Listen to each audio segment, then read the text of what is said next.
Welcome to the second version of the DACC Coaches Show. I'm John Spezia, former athletic director and head basketball coach at Danbury Community College, and I have a special guest. We're going to talk a little about history because we're getting close to the national tournament coming up, and it's getting close to our favorite time period, March Madness, which is the national tournament will be coming in, and this will be, I believe, the 26th year for the national tournament. And like I said, a little bit of history for myself, not only being an AD and basketball coach, but I also sit on the Illinois Basketball Board Museum that goes back history. So I'm kind of a historian about some of the things that go on in the state of Illinois, both high school, grade school, and obviously the college level. And we're going to go back in time a little bit here. And my special guest is Mike Hino.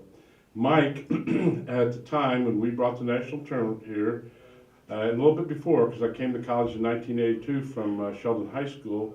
I had played here, I won't say when, about 1968 for a guy named Jim Williams, who had been the previous basketball coach at Danville Schlarman. And, I first saw Danville Junior College at the time. That's how I got an introduction, was I saw them play in the old Armory downtown.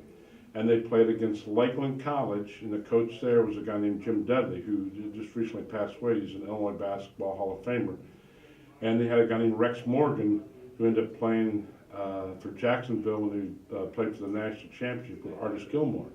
And later Rex played for the Boston Celtics and has since passed away.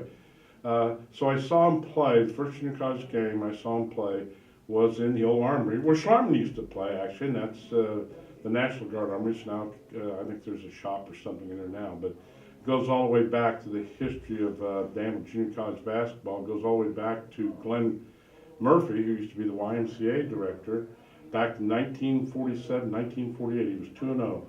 And then came Joe Ward after that. And then, of course, we have a succession of coaches, Ed Evenmeyer, and obviously Coach Bodine, Coach Williams, and Bill Small, and Jim Heron, myself, and Mike Carpenter, and recently Dewan Gerard. So we're going to get back to a little bit of history. But Mike, tell us a little about yourself and how we got and how you got involved. And at that time, you were the plant manager at Pepsi here in town.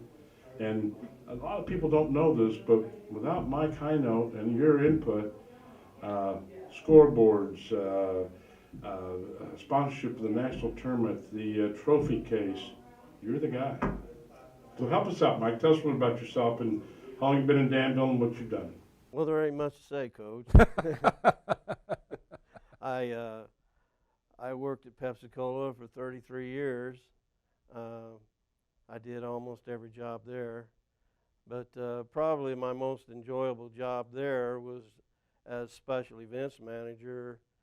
I was responsible for all the school business and working with the schools, and of course, that's how I got involved with working with you.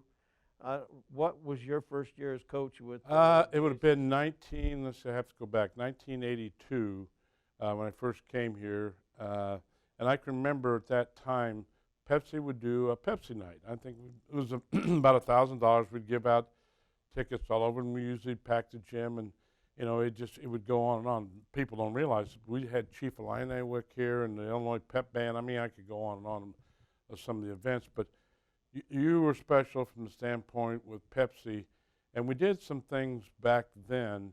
I remember it was a drug awareness night that we did. Remember we did that? We passed out all kind of things about staying away from drugs, and you were responsible for that. And yeah, we came up with the program Say No to Drugs, and you came on board with that in 120%. We went a long way with that.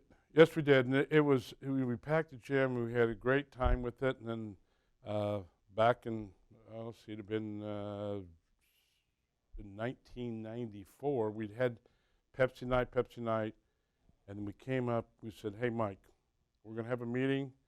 Of course, Dick Shockley's involved, yourself, the mayor, Bob Jones at that time, and the Visitor Convention Bureau. It was not Jeannie Cook at the time, but we had a meeting and saying, "Hey, look.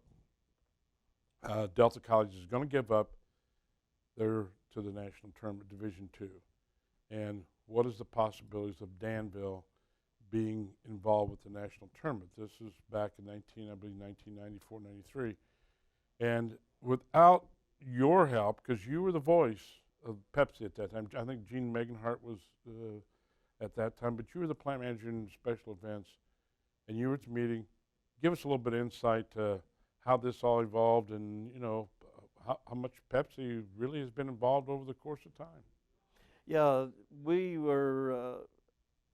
It seems like we got involved with DACC basketball from probably the day one you came on board as a coach, and we did a Pepsi night almost every year that you were coach, and I remember you coming to me and letting me know that you were working on bringing the national tournament to Danville, and that you needed an anchor, and you needed some money.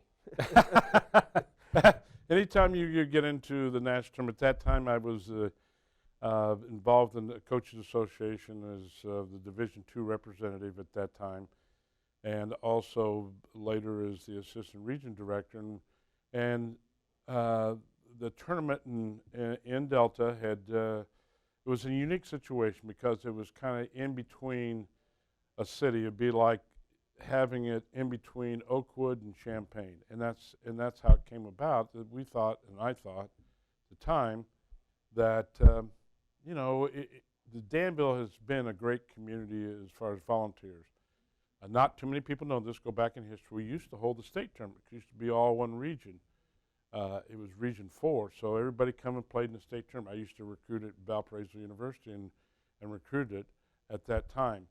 And we knew by that, I knew at that time, plus Balloon Classic, that this is the place to hold it. And we're right centrally located, hour and 10 minutes from the airport, Indianapolis, Peoria and so forth. And it seemed to be the ideal place. And we eventually, through the help of the Coach Association, a good friend of mine, Jay Harrington, who was a region director at that time, and sit on the basketball committee. I had several meetings with Jay, and he said, "Coach, this might be the best place. I'll help you push it through." And a guy named Jack Cistriano, who still helps us. Jack comes and does some sponsorship with the national tournament, and that's how stuff. But without Pepsi being the anchor, as you said, and the foundation, there would probably not be a national tournament. And Mike, I don't think any of us could say enough about what Pepsi's done. Now, not only did you do that, but the scoreboard was a little antiquated, and I believe that's the same scoreboard in your last movement with special events. That scoreboard's still there. Yes, it is. It's been there 16 years. Yeah. And then from the scoreboard, we needed help because we had a trophy case. We had a lot of athletes that had been All-Americans, et cetera, et cetera. The next move is you help with what? With the trophy. A new trophy case. Yeah. And that trophy case has been there. I mean, those are all things that people out in the community don't realize what you've done. And you still come back. You're doing some, now you're retired, right? Yeah. And you're doing some security work here. So you've never really gotten away from Danbury Community College. No, as a matter of fact, I worked third shift here last night, and I'm working third shift tonight. So. Well, and it's guys like you that all of us in this community and the area have to be thankful for, because you stepped up to the plate easily, as I know the battles that you fought to do this, that you did that, and you didn't back down. I mean, I can't say enough to an appreciation that what you've done and what Pepsi's done, and continue that part, and you're still involved. I mean, we're coming up with that. Again, we appreciate. Mike Highnote was a plant manager. He's the one who was in charge of Pepsi, and he's the one that helped this tournament survive and get going at the beginning, along with several other people. A good friend of mine, Jim McCarthy, at that time was in charge of Burger King, and my nephew Mike. And without those sponsorships, there would be no tournament. And again, Mike, thank you for what you've done for this community. And we'll be back. We've got another special guest. Erica Harris is coming up, the women's basketball coach, at Danbury Community College. Mike, thank you. Thank you, John. It's been an honor.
This is John Spage again, the former head basketball coach and athletic director at Danbury Community College, and it's a pleasure to do this coaches show again. We have a special guest who's the women's basketball coach at Danbury Community College. We're just telling Erica a little bit about the history of well, where we've come from to go where she's at. I know she struggled a little bit.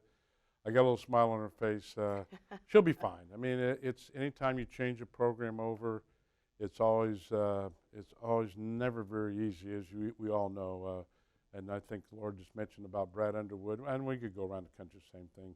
So, Erica, tell us a little bit about yourself and your basketball from when you played to college and how you got to Danbury Community College. I'm going to let you go ahead with that. Yeah, so I was blessed to be able to receive a full ride scholarship to Niagara University. Okay, what high school did you play at?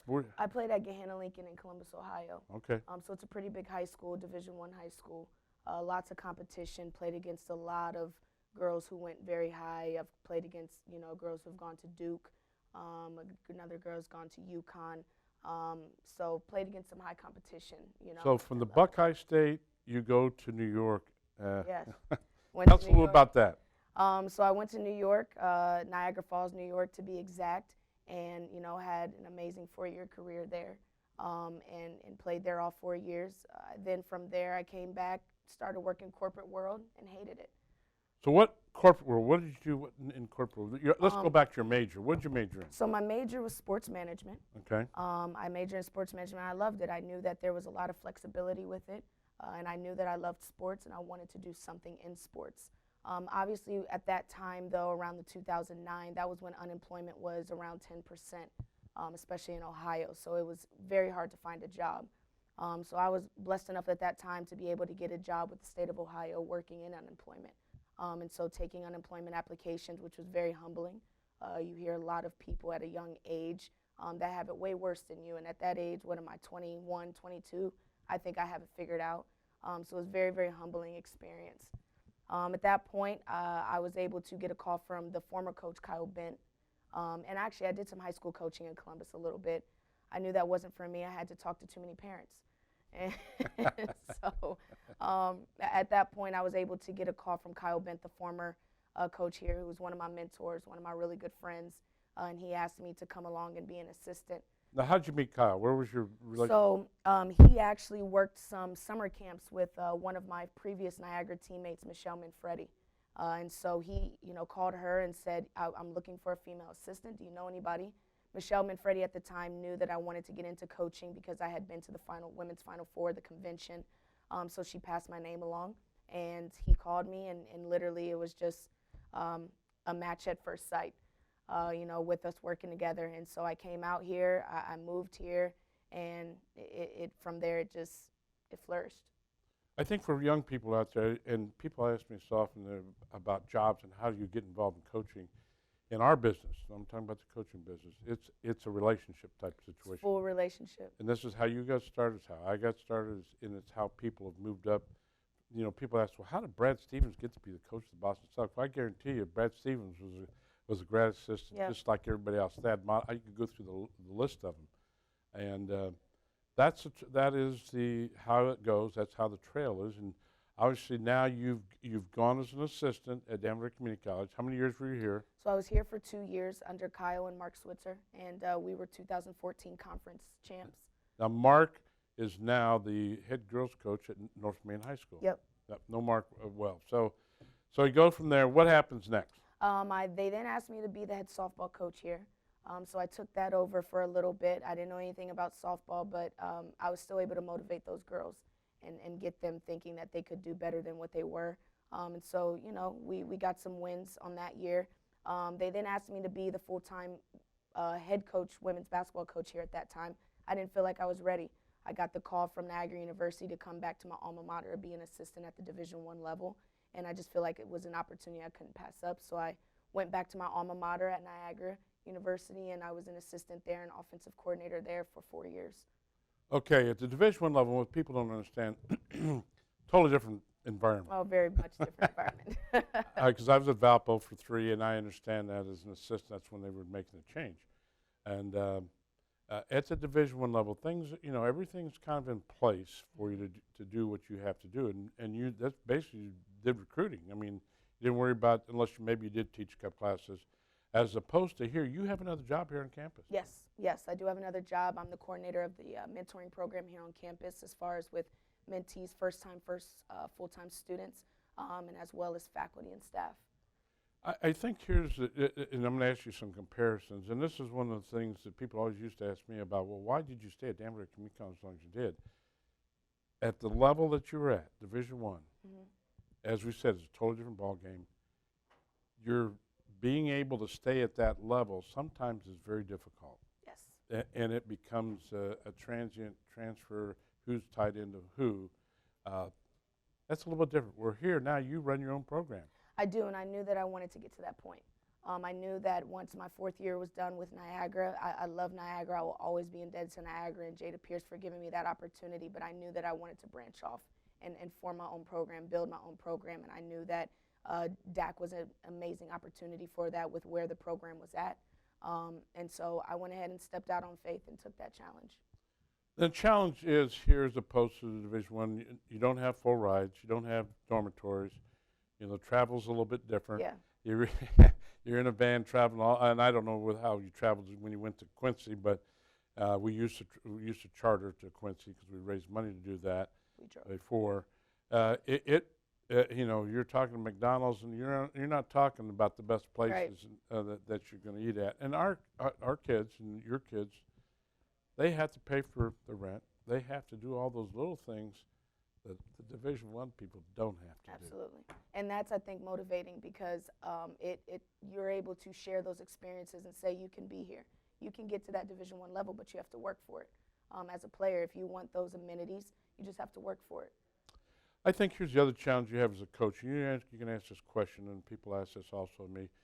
You're going to take some of the best players. They've either been a starter full-time, they've been an all-conference, all-stater, and you got 10 or 12 of them. You've got to mix together because their objective and their goal is to be at that Division I or Division II level. And that's totally different as at the high school level. It's totally different as junior high. It's a totally different. You're taking very skilled players, all mix them together to win, and then go and then help them get to the next level. Yeah, and it's honestly a matter of them understanding their roles. That's, I think, the hardest thing with building the culture is that you guys all have you're very, very special at different areas of your game, and getting those people to understand that you're good maybe at rebounding, you're good maybe at penetrating, you're good maybe at shooting, and now you embrace your role, you become the best that you can be at that role, and that's where you build championship teams with really good players. All right, tell us a little bit about the season and some of the players. And I know you just got done with John Wood, and you got in this league. This is Division II, so we only give tuition and fees. There are no meal plans. There are no housing. In fact, the NJCA has come out and said you can't even talk about where you're going to go housing at, which is totally different when I started. At the end, it was. So, tell us a little about the season and the players you had, and then I guess the last part I'm going to ask you, what are your goals and what do you see for the future for Erica Harris? Yeah, so I would say as far as with the season, you know, we struggled early on. I have a young team. Even the sophomores I have, they're not used to. How many sophomores you got coming back? I have 4 sophomores. 2 are my Italian twins. Those are really the only, I love them to death.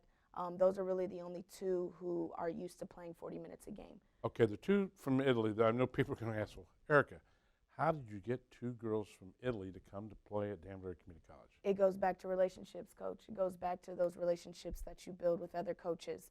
And then from there, I was able to get in contact with them and build a relationship with them, build a relationship with their family. And they trusted me to come all the way across the world. to come and play for me, and it's been an amazing experience. I will continue to recruit. I love recruiting internationally. I did it at Niagara, and I'll continue to do it here. I love giving those international players an opportunity that they don't have in their countries. And going back a little bit to the nationals, we're going to hit into because I had numerous ones from overseas, and the ones from overseas, they view an education different than our native Absolutely. students, and they take it very seriously. All the ones I had, over half of them have master's degrees. They're all very successful, and I agree with you. The international and that component can help you. It's not an easy transition for them. Some have obviously bilingual issues that come up. We have a couple at Lost Slut where I'm at now, but from there, what about the rest of your team? So the rest of the team, I have a couple sophomore transfers that I have.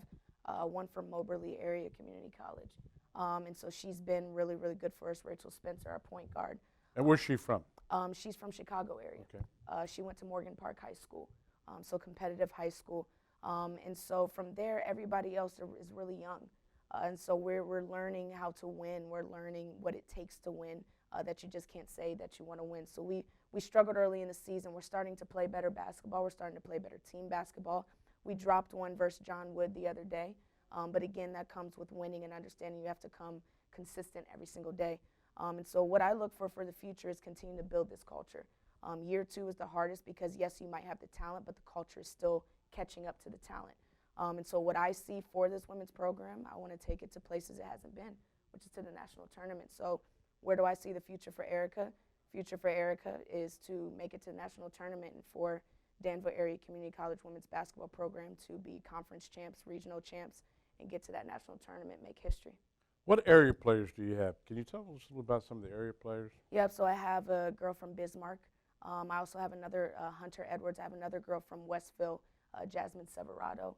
I have another girl from Danville High School. She played there previously, Nia Robinson, Darrell Robinson's daughter. She is the most improved in the conference, I believe. And I now have another local kid that I'm forgetting about. I have Hope Hamilton, who came in at the semester from Armstrong. She was a transfer. And I'm forgetting, Aria Johnson from Danville High School, who has been tremendous. So I have a lot of local. And you have one other local one. That's your assistant coach, Hannah. Yep, she's been a blessing. Hannah. Now it's Hannah Cronk. Yep, Hannah Cronk. So Hannah played at Bismarck, and then she played, I believe, Division I basketball. I can't remember exactly. Upstate South Carolina. Okay. So she knows firsthand, what it takes to get to that Division I level.